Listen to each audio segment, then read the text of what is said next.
Welcome guys.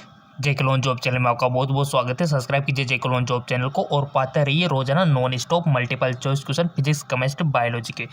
So guys, chemistry यानी कि रसायन विज्ञान के multiple choice question, practice question यहाँ पर हम डिस्कस करने वाले हैं। आपके एंट्रेंस एग्जाम के लिए बहुत ही ज़्यादा हेल्पफुल है और काफ़ी सारे क्वेश्चंस आपको इसी प्रकार के मिल जाएंगे और काफ़ी सारे क्वेश्चन तो आपको डायरेक्टली भी देखने को मिल जाएंगे, सेम टू सेम। ठीक है, तो चलिए थोड़े बहुत और क्वेश्चन डिस्कस कर लेते हैं बिना टाइम वेस्ट किए। पहला क्वेश्चन है, उस प्रकार के एमाइन जो सिप सार बनाने के लिए एल्डिहाइड के साथ अभिक्रिया करते हैं कहलाते। बहुत अच्छा क्वेश्चन है। एमाइन आपका चैप्टर भी है रसायन विज्ञान एनसीईआरटी 12th। आप सब 12वीं पास करके आए हो। एमाइन आपने पढ़ा हुआ है, प्राथमिक भी पढ़ा हुआ है, तो द्वितीयक तृतीयक भी आपने एमाइन पढ़ा हुआ है। सो बता दो इसका आंसर क्या होगा। उस प्रकार के एमाइन जो सिप सार बनाने के लिए एल्डिहाइड के साथ अभिक्रिया करते हैं। The type of amine which react with aldehyde to form SIP base। So इसका राइट ऑप्शन हो जाएगा आपका प्राथमिक एमाइन। प्राथमिक एमाइन आपका राइट ऑप्शन हो जाएगा। चलो आगे। निम्नलिखित में से कौन सा सम्मिश्रण कायरल है। Which of the flowing complex is chiral. बहुत अच्छा क्वेश्चन है। कायरल अकायरल पढ़ा होगा आपने तो आपको आ जाएगा। सो सिंपल सी बात है, तो हर को किसी को आ गया होगा। इसका राइट ऑप्शन है ऑप्शन डी। अगला क्वेश्चन, प्रोटीन निम्न से बना होता है। बच्चों वाला क्वेश्चन है। देखो, प्रोटीन किससे बना होता है। फास्फोरिक अम्ल समूह से, एमिनो अम्ल से, कार्बन एवं हाइड्रोजन से, राइबोसुगर से, किससे बना होता है। एक लगेगा ये आप बता सकते हो। सो गाइज, प्रोटीन एमिनो अम्ल से बना होता है। ठीक है, एमिनो अम्ल से। अगला क्वेश्चन, ऊपरी वायुमंडल में ओजोन हमारी इससे सुरक्षा करती है। किससे। इंफ्रारेड रेडिएशन से, पेरोक्सी एसिटिल नाइट्रेट से, कार्बन डाइऑक्साइड से, अल्ट्रावायलेट रेडिएशन से। ऊपरी वायुमंडल में हमारी जो ओजोन परत हमारी सुरक्षा करती है। बचपन में पढ़ते आ रहे होंगे गाइज आप कि ओजोन हमारे लिए किस प्रकार से सहायक है। सो गाइज, इसका राइट ऑप्शन हो जाएगा आपका पराबैंगनी विकिरण है। ठीक है, अल्ट्रा वायलेट रेडिएशन। ये जो रेडिएशन आती है सूर्य से आती है गाइज, यूवीज अल्ट्रा वायलेट, इससे बचाती है हमको कौन, ओजोन परत। सो हमारा फर्ज बनता है कि इसको बचा के रखा जाए, इसको नुकसान नहीं पहुंचना चाहिए। ठीक है, तो इसको नुकसान कौन पहुंचाता है, किसके थ्रू पहुंचता है। आपने देखा होगा कि पहले फ्रिज में अमोनिया, क्लोरीन ऐसी कुछ गैसें प्रयुक्त होती थी जो इसको ठेस पहुंचाती थी। ठीक है, सो गाइज, ये अल्ट्रा वायलेट जो किरणें होती है ये हमारी स्किन के लिए बहुत ही हानिकारक होती है। आपने देखा होगा कि जहाँ पर हम क्लोथिंग, जहाँ पर हम कपड़े नहीं पहनते, जैसे कि हाथ हो गया, आपने देखा होगा कि जहाँ पर कपड़ा होता है वहाँ तो ब्राउन ब्राउन होता है, लेकिन जहाँ पर धूप लगती है वो ब्लैक ब्लैक सा हो जाता है। ये अल्ट्रावायलेट का ही प्रकोप है और इसके कारण स्किन कैंसर, त्वचा रोग बढ़ रहे हैं। ठीक है, तो ओजोन परत हमारी रक्षा करते हैं इन चीज़ों से। ठीक है ना, चलता है कि और अगला क्वेश्चन है कि कैल्शियम और मैग्नीशियम आयनों की अधिकता से युक्त पानी को किस रूप में वर्गीकृत किया जाता है। जिसमें कैल्शियम और मैग्नीशियम के आयन की अधिकता है। और आपने पढ़ा होगा सॉफ्ट वाटर, हार्ड वाटर। तो यहाँ पर भी ये दिया है कि शुद्ध या फिर हार्ड वाटर या फिर इम्प्योर वाटर या फिर सॉफ्ट वाटर, शुद्ध जल और कठोर जल, अशुद्ध जल और मृदु जल। देख पा रहे होंगे आप। तो कैल्शियम और मैग्नीशियम आयनों की अधिकता से युक्त पानी को किसमें वर्गीकृत किया जाता है, क्या बोलते हैं इसको गाइस। सो आपने चूज कर लिया होगा। इसका राइट ऑप्शन है आपका कठोर जल, हार्ड वाटर बोलते हैं इसको, जिसमें कैल्शियम और मैग्नीशियम के आयन की अधिकता है। और ये जो पानी होता है हमारे स्वास्थ्य के लिए और हमारी स्किन के लिए और हमारे बालों के लिए बहुत ही हानिकारक होता है। जी हाँ, बिल्कुल बहुत ही हानिकारक होता है। ऐसे पानी से आपकी स्किन पे स्किन डिजीज़ होती है, बालों का झड़ना होता है, आपके सिर के बाल बहुत झड़ते हैं कठोर पानी से। जिन शहरों का पानी कठोर है तो उनसे बाल झड़ेंगे, सिंपल सी बात है। अगर बचना है तो फिर इसके लिए आपको क्या करना पड़ेगा, हार्ड वाटर को अवॉइड करना पड़ेगा, दूर करना पड़ेगा। इसके लिए आरओ लगाओ, ठीक है, फ़िल्टर लगाओ, काफ़ी सारी प्रोसेस होती है। सो बेसिकली हार्ड वाटर ख़राब ही होता है, ठीक है ना, स्वास्थ्य के लिए भी और बालों के लिए भी। तो यही बेस्ट रहेगा कि आप सॉफ्ट वाटर का यूज करो, ठीक है। तो इसका राइट ऑप्शन हो जाएगा हार्ड वाटर, जिनमें कैल्शियम और मैग्नीशियम आयन ज़्यादा होते हैं। चलो आगे, क्योंकि हमारी जो स्कल होते हैं ना, उसमें जमा हो जाता है और हेयर फॉल करता है काफ़ी सारा, और ज़्यादातर हेयर फॉल इसी से हो रहे हैं आजकल शहरों में, और काफ़ी सारे गाँव भी है जहाँ पर हार्ड वाटर अवेलेबल है। अगला क्वेश्चन, प्रगलन के दौरान एक अतिरिक्त पदार्थ डाला जाता है तो संघलीय संहति फ्यूविसल मास का निर्माण करने के लिए धातु की अशुद्धियों के साथ अभिक्रिया करता है, वह पदार्थ है धातुमल, फ्लक्स, अधात्री, कीचड़। सो राइट ऑप्शन है फ्लक्स। अगला क्वेश्चन, उस यौगिक की पहचान करें जिसमें त्रिहरा संयोजन आबंध होता है, ammonia, ethane, ethene, carbon dioxide. उस यौगिक की पहचान करें जिसमें त्रिहरा सहसंयोजन आबंध होता है, तो राइट ऑप्शन हो जाएगा आपका एथीन, ठीक है, एथीन। अगला क्वेश्चन, उस अभिक्रिया पहचानिए जिसमें दो यौगिक नए यौगिक के निर्माण के लिए आयनों के विनिमय द्वारा अभिक्रिया करते हैं, वह अभिक्रिया पहचाने जिसमें दो यौगिक नए यौगिक के निर्माण के लिए आयनों के विनिमय अभिक्रिया करते हैं, अपघटन अभिक्रिया, संयोजन अभिक्रिया, द्विविस्थापन अभिक्रिया, विस्थापन अभिक्रिया। बहुत अच्छा क्वेश्चन है, और ये सारी अभिक्रिया आप पढ़ चुके हो, तो बता दो आंसर, चूज कर लिया हो आपने। वह अभिक्रिया पहचाने जिसमें दो यौगिक नए यौगिक के निर्माण के लिए आयनों के विनिमय द्वारा अभिक्रिया करते, तो राइट ऑप्शन है द्विविस्थापन अभिक्रिया। अगला क्वेश्चन,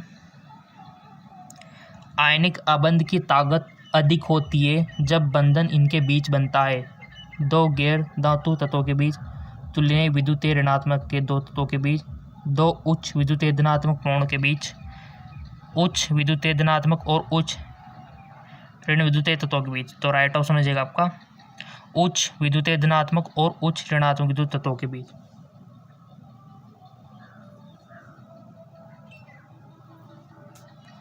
अगला क्वेश्चन,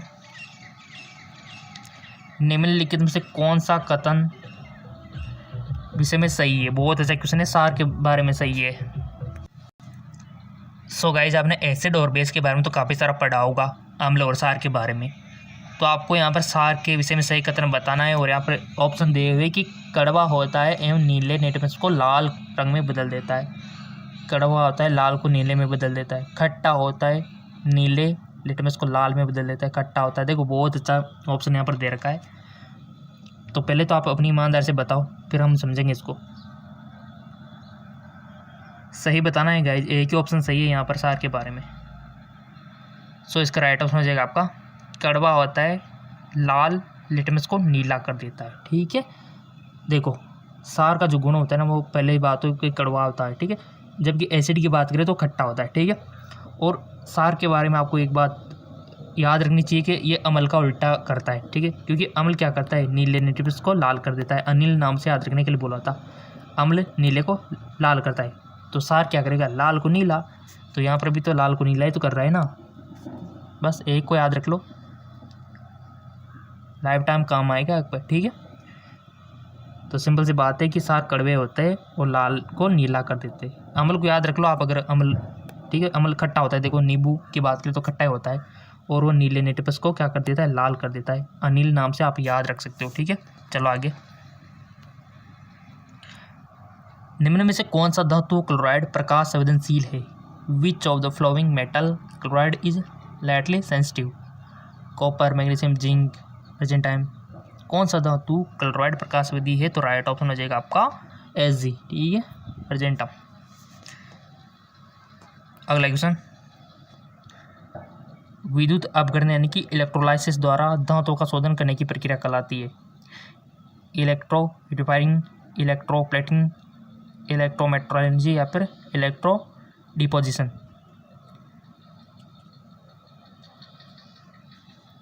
राइट ऑप्शन हो जाएगा आपका इलेक्ट्रो रिफाइनिंग, ठीक है, इलेक्ट्रो रिफाइनिंग, ऑप्शन पास, ठीक है। अगला क्वेश्चन,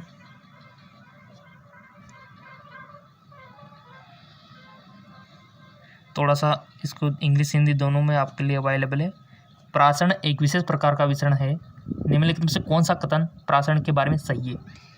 जल में रखने पर सूखे खुबानी का फूलना, इत्र का छिड़काव, चाशनी में फलों का संरक्षण, जलीय जंतु द्वारा जल में विलित ऑक्सीजन का प्रयोग। प्रासरण एक विशेष प्रकार का विसरण है जिसमें निम्नलिखित कथन प्रासरण के बारे में सही है। तो प्रासरण विसरण आपने खूब पढ़ा है, तो बताओ इसका आंसर क्या होगा। इसका राइट ऑप्शन हो जाएगा आपका गाइज, यहाँ पर देख लो पहले आप पूरा का पूरा। प्रासरण एक विशेष प्रकार का विसरण है। निम्नलिखित में कौन सा कथन प्रासरण के बारे में सही है? यहाँ पर स्टेटमेंट आपके लिए दिया हुआ है कि फर्स्ट और थर्ड, फर्स्ट और फोर, सेकंड और फोर, या फिर सेकंड थर्ड। तो राइट ऑप्शन हो जाएगा आपका फर्स्ट और थर्ड, फर्स्ट और थर्ड। यानी कि जल में रखने पर खुबानी का फूलना, चाशनी में फलों का संरक्षण। ठीक है जी। अगला क्वेश्चन, सोडियम क्लोराइड और नेपथलीन के मिश्रण को पृथक करने के लिए एक उचित पृथक्करण तकनीक का सुझाव दें। सोडियम क्लोराइड और नेपथलीन के मिश्रण को पृथक करने के लिए एक उचित पृथक्करण तकनीक किस मेथड से अलग करेंगे गाइस? सब्लिमेशन, ऊर्ध्वपातन, या फिर क्रिस्टलीकरण, या फिर संघनन, या फिर वाष्पीकरण।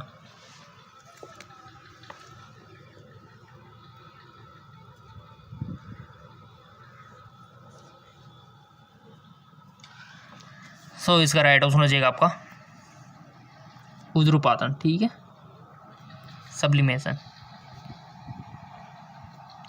परमाणु शब्द का प्रतिपादन किसने किया? कातन, Democritus, Sukrat, Galileo. Who coined the term atom? परमाणु शब्द का प्रतिपादन किसने किया? सो वो किया डेमोक्रिटस ने। ठीक है, डेमोक्रिटस ने।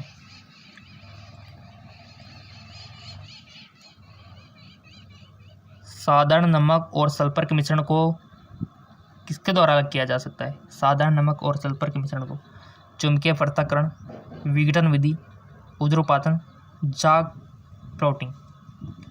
साधारण नमक और सल्फर के मिश्रण को द्वारा अलग किया जाता है। तो राइट ऑप्शन हो जाएगा आपका विघटन विधि।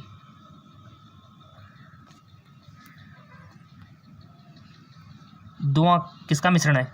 स्मोक इज मिक्सचर ऑफ द्रव और ठोस, द्रव और गैस, केवल गैस, ठोस और गैस। धुआं किसका मिश्रण है?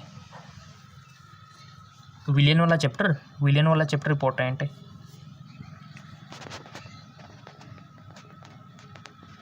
कितने सही जाते हैं, कितने गलत जाते हैं, तो आपको डिसाइड कर लेना।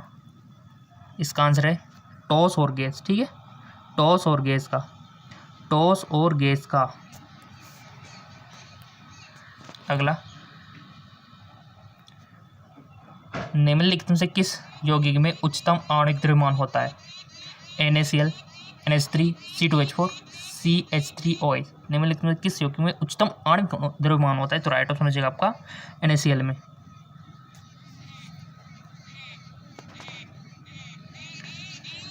निम्नलिखित में से कौन सा एक शुद्ध पदार्थ नहीं है? Which of the following is not a pure substance? चांदी, मर्दा, सोइल जिसको बोलते हो, आयरन, वाटर। शुद्ध पदार्थ नहीं है, तो राइट ऑप्शन है इसका सोइल। अगला क्वेश्चन, निम्नलिखित में से किसमें अणु की संख्या सबसे कम होती है? 1 ग्राम कार्बन, 1 ग्राम नाइट्रोजन, 1 ग्राम CO, या फिर 1 ग्राम H2। अणु की संख्या सबसे कम होती है, तो राइट ऑप्शन है 1 ग्राम CO। अगला क्वेश्चन, कैल्शियम ऑक्साइड।